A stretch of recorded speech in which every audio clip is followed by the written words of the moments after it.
What's going on, everybody? It's episode 6, season 3 of The Mandalorian. Spoiler-heavy review here. I didn't get a chance to do the immediate reaction normally. I fell asleep last night, didn't get a chance to watch it, and then I woke up, watched it this morning, and said, well, I'm going to do a spoiler review anyway, so I might as well just do that today. That's why we didn't get an immediate reaction after watching it. Before we get into it, I'd just like to thank Carbon Health for sponsoring this episode. Over 120 locations that handle urgent care, COVID, RSV, flu testing, vaccinations. They're amazing. Check out their site, carbonhealth.com. See if they're in your area. Check them out. They are fantastic. We love them. Even searching and looking around helps us over here on the show, and it can help you now that you're aware of Carbon Health. Okay. So this episode directed by Bryce Dallas Howard. It's the 6th episode. So I'm kind of torn on this one. There's a lot of things that I liked about the episode, and there's a lot that I didn't. The stuff that is working for me is the stuff with Din and Bo. I think that the idea that the end of the episode when she finally gets to battle, Bo-Katan finally gets to battle at the end to get control back, because the armorer told her she's got to walk both sides and get everybody back together, and you kind of knew it was coming. So that to me was the best part about it. We get to see Casca Reeves again, and the idea that these Mandalorians are working as mercenaries and all those things. I think that it worked out.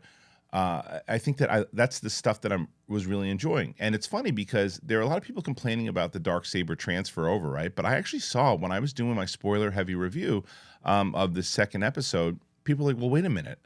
That thing defeated Din while he had the saber, so doesn't it get the saber? And Bo defeated that thing, so shouldn't she get the saber? I can't even tell you how many times I saw that. And that's exactly what happened. It makes sense. I don't love that's the way it went down, but it makes sense. And it takes away from the fact that you don't need to have them fight.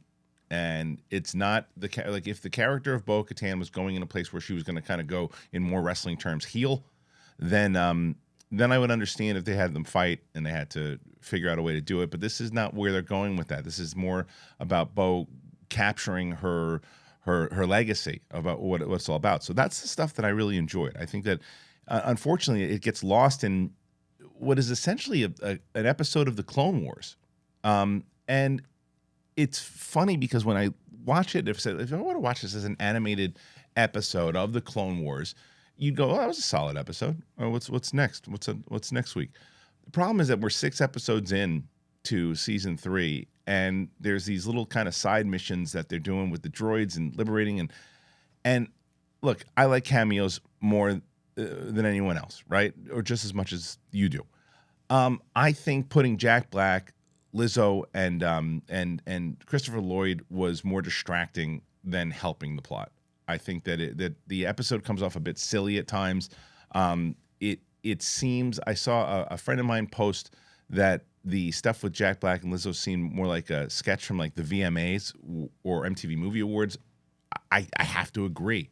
It was jarring. It didn't work for me, and I nothing against Lizzo. I just don't think she's a great actress. And I think that also they knight Grogu for some reason because he was jumping and eating things, so they knighted him. It just didn't make sense. There was a lot of good Star Wars stuff though in it, which is what I did like the stuff with the droids and the droid bar and the idea of it and the Ugnaughts and all those things. I thought that it's like I said, placing it inside of a Clone Wars type of show.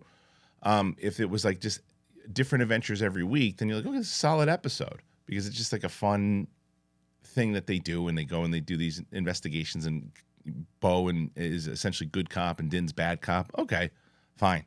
But it's like, again, we're 6 episodes into this thing, and the biggest plot point that really drove the story forward was at the end, where I think you could have probably knocked that out, and I would have preferred them focus on that.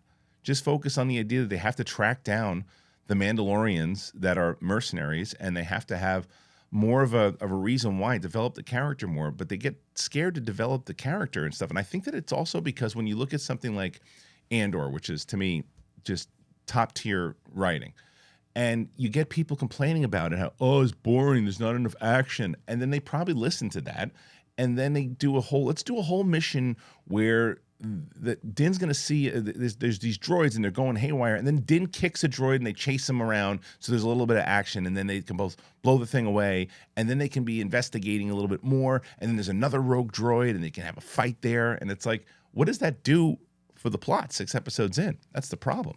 And again, I think that what Katie's doing is fantastic. What Katie, whether I'm my personal relationship or not, I think she is completely. I mean, I think people are being. There are some stupid people that are like, oh, they're trying to replace Din. It's like, no, it's called The Mandalorian, and the idea that the fact that Bo has been a part of the Mandalorian lore way before Din was. I mean, and they're completing and telling her story.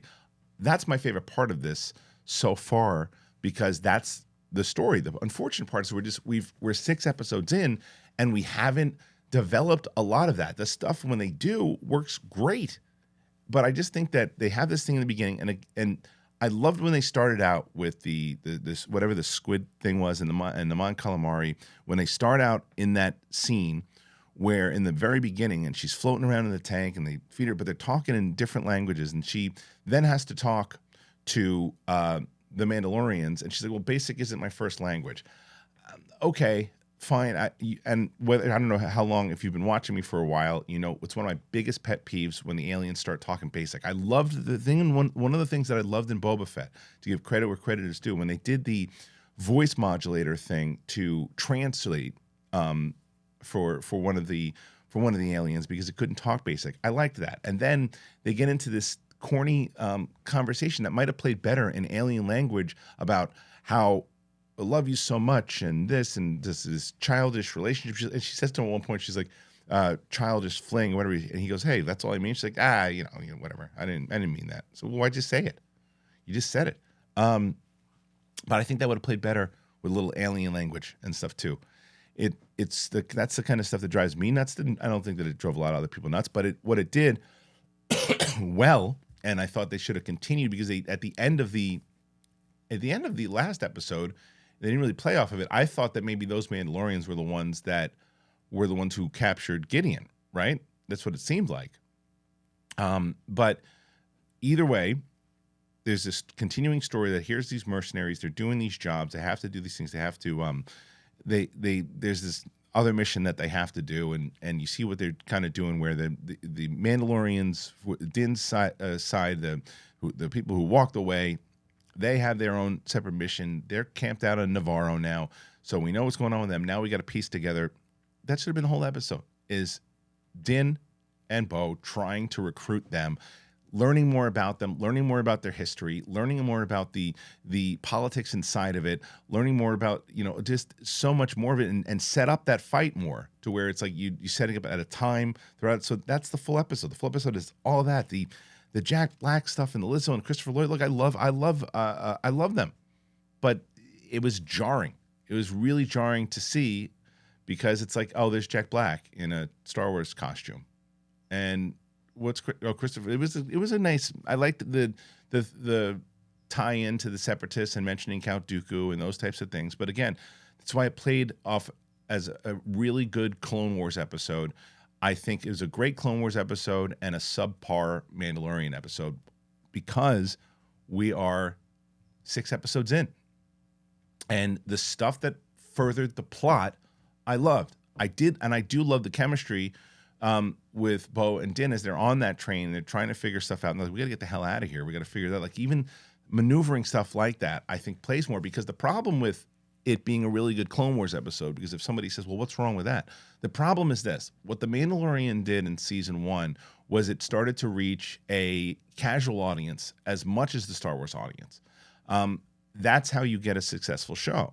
When it's so, I don't know, it seemed a bit cartoony at times. It seemed a little bit more on the animated side than it did on live action. And there was some stuff and I think Bryce Dallas Howard is brilliant, but I just think that for this particular episode, I don't know, there were things that just were off. There were things that worked, there were things that were off. Again, to reiterate, the stuff that was furthering the plot, I thought worked brilliantly. I liked the stuff with the Darksaber. I think it made sense. I liked the stuff in the beginning with the Mandalorians where they were doing these side missions, even though, again, with the language and whatnot. But the stuff, basically the good cop, bad cop adventure that they had to go through was, I think, unnecessary. It was just unnecessary 6 episodes into this thing, unless you're going to make it, you want to make it a little longer and combine it with where it's going to be a little bit more relevant to the plot plus this side mission. So it was a bit of a bummer. And it's tough. I liked that now we have all the Mandalorians kind of back together.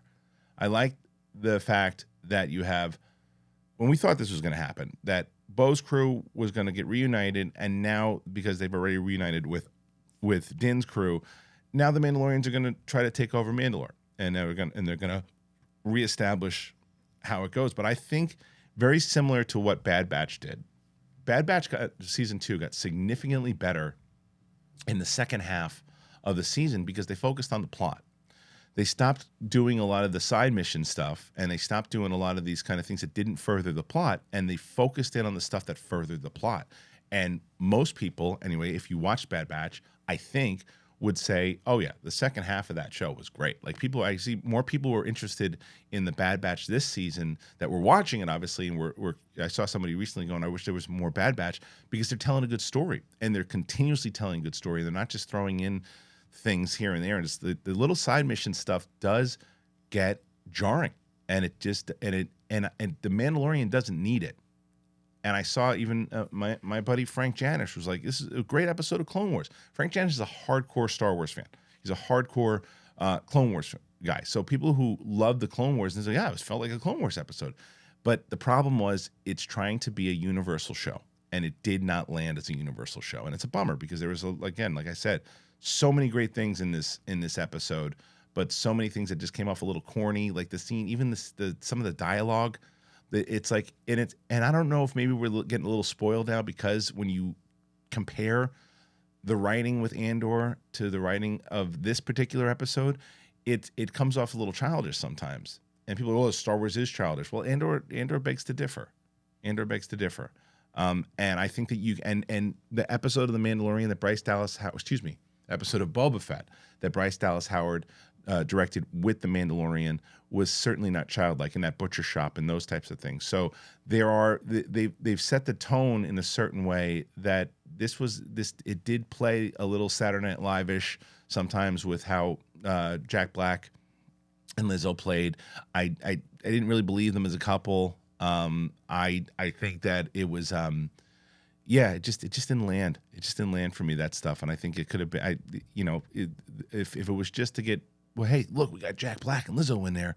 Let's come up with this whole episode where it's like, why? Let's focus on the plot, because you could have had those as both those roles as unknown actors if you were even going to do a plot like this, and it probably would have landed better, to be honest. Not that they were bad, and I thought Lizzo was fine, but not that they were necessarily the performances were bad. It was just, it's jarring, and I don't know. So, bit of a bummer, and there's really not a lot to explore inside it, like to really kind of deep dive. Sometimes my spoiler episodes or spoiler reviews are 20 to 30 minutes. There's really not a lot to talk about, except because the major plot points are what? Bo got the saber back. That's awesome. That's great. We're glad she got it back. It makes sense how she got it back. You might not like how she got it back, and sure, we would have liked to seen a fight for her to get it back, but it makes sense. And people were asking that question in episode 2, and now all the Mandalorians are back together. I'm hoping now they do the same type of thing they did for Bad Batch. Focus on the plot now. No more side missions. No more things that don't really make sense of what is. No more people asking, what is this show? What's happening now? Focus in on what made this show great in the first 2 seasons, and it feels like it's lost its way just a little bit. And I'm hoping that now that we have, I think that they have the story. I don't think I've seen a lot of people going, well, what is this season about? I think it's there. I just think that it should have been focused on more. I think there was a lot of stuff that they wasted time on that they could have focused on the plot. Because I like the plot. I like what they're doing. I like the story that they're telling, and I like the performances. Again, friend or not, I think Katie is the standout of the season. I think she has been just absolutely incredible. I think that her fight scene at the end was delivered really well. I think she's bringing in a lot of different layers and levels to Bo-Katan and furthering her plot. So I think that she is it was the right call to really focus in on her, because when you go back into the lore, into the Clone Wars, into Rebels, it makes sense that this is the path that she would be doing. So she's finally, they're developing more. I just wish we would have gotten more of that inside the conversation. They can't think that people know her full history. I loved that she was giving a little bit of, in episode 2, she was telling a little bit more about it. Dive more into that. Get more into the history of it. Tell us more about Death Watch. Tell us more about these things that, don't assume that we know. And I think that they get lost in these side missions again. And I hope the side mission thing stops the same way it stopped in Bad Batch. But that's really it, I think. Like I said, I saw some people really hammering this episode, and no, I enjoyed watching it. I enjoyed watching it. I just think some of the choices this season have been not something that I prefer, if that makes sense. Some of the choices I would have preferred to see the story that they're really telling right now develop much more. And some of those 30-minute episodes they were doing, they could have developed it 15, 20 more minutes and given us a little bit more. Like I said, in that one episode that I think I really liked with the Imperial stuff, the way that they set that up, and the intercutting with the Mandalorian story so they can continue to further the plot that they're telling right now, would have been beneficial to the show. But I ask you guys, I'm so curious, because I've only, like I said, I saw a couple people talking about, so I saw mixed stuff. I saw people who really, like I mentioned, Frank Janish, who really liked the episode. I saw my buddy Jermaine Lucier, who really liked the episode. And then I saw a bunch of people who didn't like the episode. So I'm curious where you guys stand on this episode, and I'd love to have a conversation about it. And I also want to thank all of you. Thank you for being so positive. On this, one of the things that I really pride myself on inside of this community was that how positive the conversation is. And I don't mean positive as saying like loving everything. I'm talking about, even if you don't like something, talking about it in a mature way, and having a conversation where it's not just name calling and all that stuff. I mean, those when name calling people show up, we ban them from the channel. It's like, it's one of those things that, oh, you don't like criticism? No, we don't like name calling. Criticism is a conversation when you have, I don't agree with those points because of this. I think that I actually enjoyed this, and I'll tell you why I enjoyed it. I didn't like this. Oh, you like that way that she got the saber? I didn't like it. I'll tell you why. I see so much of that, and that's why I really thank you guys for that. And I want to commend somebody recently. There was somebody who came in on a video the other day and said something along the lines of, it was some reaction or something, and he was having a bad day, and he wrote some comment. And I was like, okay, well, that's clearly didn't get the point of what I was doing here. And then the guy went back in and said, look, I'm just having a bad day. I was having a really bad day. I became one of those people that I didn't like, and I apologize for it. And I really enjoy what you do and how this community works here. And I said, you're part of the reason why it works, because you can recognize that. Everybody has bad days. Everybody has bad days. And that's my point a lot of times. It's not a matter of, it's you be forgiving on people if they have bad days. It's a matter of recognizing anything. You can have conversations. Everybody's been in an argument where you said something and you go, I shouldn't have said that. I feel terrible about that. I've certainly been in that position. I've been on that position on air and got myself in trouble for it. But it's a matter of how you bounce back from it and talk to people like human beings. And I thank you guys for that. You've been incredible. You've been amazing. And I would love to see that conversation happen here today. So make sure that you comment. Please do that. If you're going to be in the Los Angeles area at all, please come see us. We're going to be there on Flappers Friday the 28th, April 28th. We're going to be there. And we're trying to sell these shows out. And if you're there and you can be there and you can be anywhere near there, then please do it. And if you can also live stream it, thekristianharloff.com. All right, guys, thank you so much. I really appreciate you joining me here today. And I hope you enjoyed the review. And I'll see you soon. We got a lot of out of the theater reactions and stuff on the channel right now. And we'll be back for Sith Council for a conversation later. Peace out.